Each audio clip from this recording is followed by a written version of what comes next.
Combien y a-t-il d'avions dans le ciel? D'après ATAG, groupe d'action pour le transport aérien, il y a en moyenne 100 000 vols environ par jour dans toute la planète. En haute saison, on peut atteindre 200 000 vols par jour. Mais ce n'est pas fini. En effet, d'après Boeing et Airbus, le nombre d'avions en circulation devrait se multiplier par 2 d'ici 20 ans. Dans ce contexte, il est normal de se poser la question: le ciel a-t-il une limite? Hubert Arnould, directeur de la société de conseil LACO, ne se montre pas inquiet.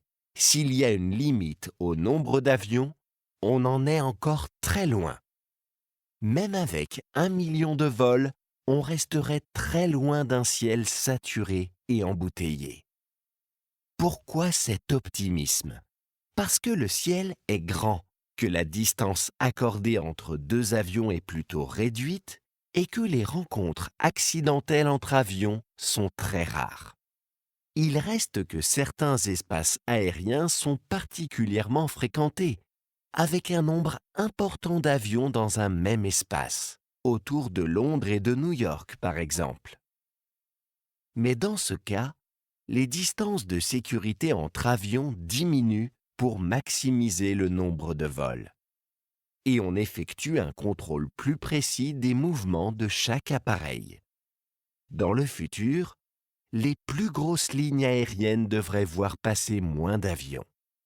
En effet, ceux-ci ont de plus en plus d'autonomie et peuvent donc voler sur de plus grandes distances. Cela permet de multiplier les liaisons.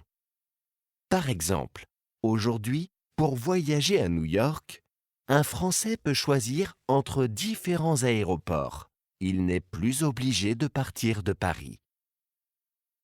Pour Hubert Arnould, ce n'est pas dans l'air qu'il y a des problèmes, mais sur Terre. Pour l'instant, les aéroports sont bien plus saturés que le ciel. Certains grands aéroports, conscients de cette limite, construisent de nouvelles pistes d'atterrissage comme London Heathrow. Cet aéroport anglais fait partie des 10 aéroports les plus utilisés au monde. Il accueille de 80 à 130 millions de voyageurs par an.